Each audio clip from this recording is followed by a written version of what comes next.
The observation deck of the Celestial Harmony hummed with the usual chatter of a dozen species, all gathered to witness the pride of the Xylothian Empire, their legendary menagerie of collected predators from across the galaxy.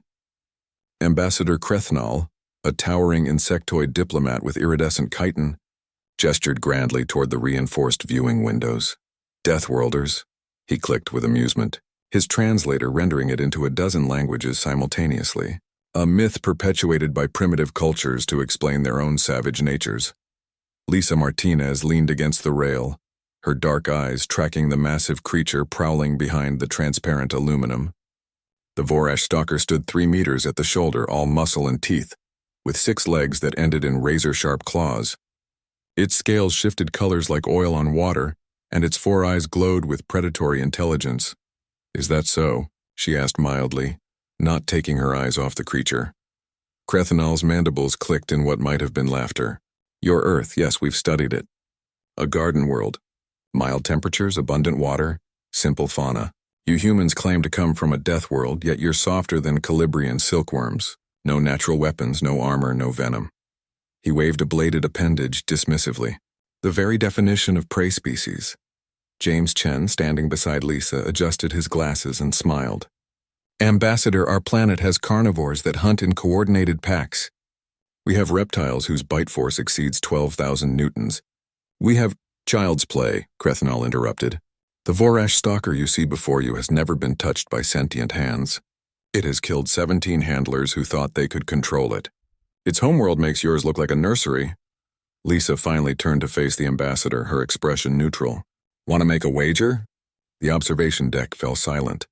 Even the Calibrian merchants stopped their chittering. Krethnal's antennae twitched with interest. "You cannot be serious, human."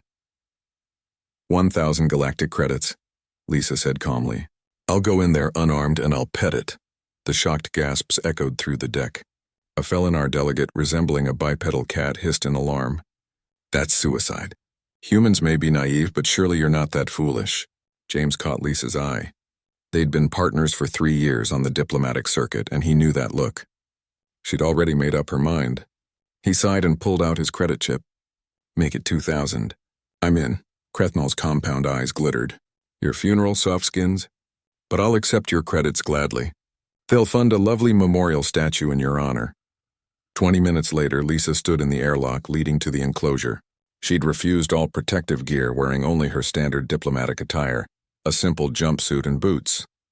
Through the thick glass, she could see the Vorash stalker pacing, its muscles rippling beneath those chromatic scales.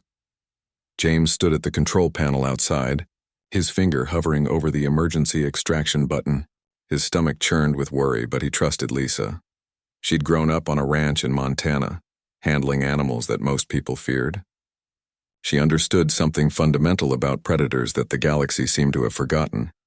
The inner door hissed open. The stalker's head snapped toward the sound, all 4 eyes locking onto Lisa. A low rumble emanated from its chest, a sound that registered subsonic on the sensors, designed to paralyze prey with fear. Lisa didn't freeze. She didn't run. She simply stood there, shoulders relaxed, breathing steady. The creature advanced, each footfall silent despite its massive weight. Its jaws opened slightly, revealing teeth like obsidian daggers. The gathered aliens watched in horrified fascination as the predator circled the tiny human, towering over her. Lisa remained still, but not rigid. She let her gaze drift past the stalker, not challenging, not submissive, just present. Her breathing stayed deep and even. When the creature's hot breath washed over her, she didn't flinch. Minutes stretched like hours. Then, so slowly it was almost imperceptible, Lisa extended her hand, not reaching toward the stalker, but simply allowing it to exist in the space between them, an offering, not a threat. The stalker's eyes narrowed. Its rumbling intensified. On the observation deck, Krethnal leaned forward, certain he was about to witness the gruesome death of an arrogant primate. Lisa began to hum, low and melodic, a tune her grandmother had taught her. Something about the rhythm, the vibration in her chest, seemed to catch the creature's attention. Its head tilted, processing this strange behavior. Then she did something that made every alien gasp in horror. She turned her back on the predator.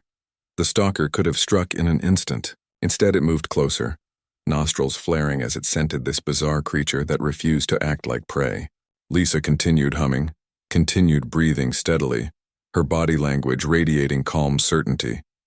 The massive predator lowered its head, bringing it level with Lisa's shoulder. For a heartbeat, nothing happened. Then Lisa reached up, still moving with that same unhurried confidence, and placed her hand on the stalker's snout. The creature froze. Lisa's fingers moved gently, tracing the patterns of scales, finding the spots where armor plates met, where nerve clusters would respond to gentle pressure. She'd seen the same anatomy in Earth's crocodilians and the great lizards of her homeworld.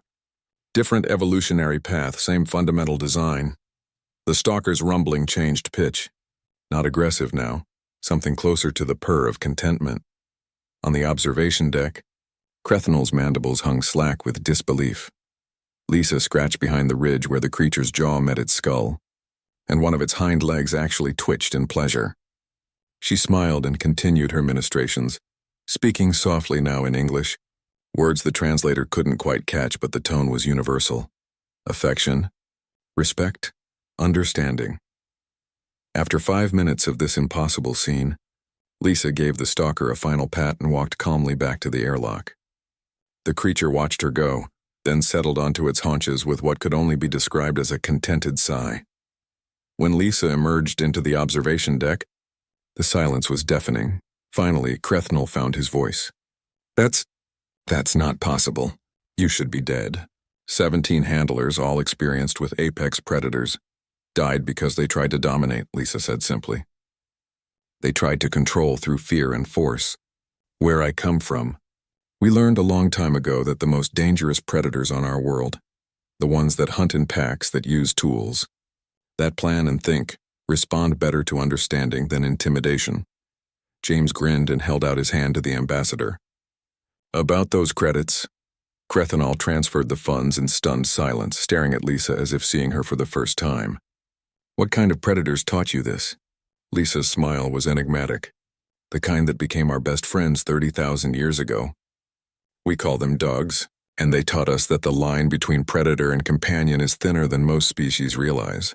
Earth didn't make us prey, Ambassador. It made us survivors who learned to turn our predators into family. She glanced back at the stalker, now peacefully grooming itself. You all forgot something important. On a real death world, everything is trying to kill everything else. You either learn to understand the language of predators, or you don't survive. Humans, we learned, and then we taught the predators our language too. The observation deck remained silent as the implications sank in. Somewhere in that quiet, the myth of Deathworlders died, replaced by something far more unsettling. The reality of what they actually were.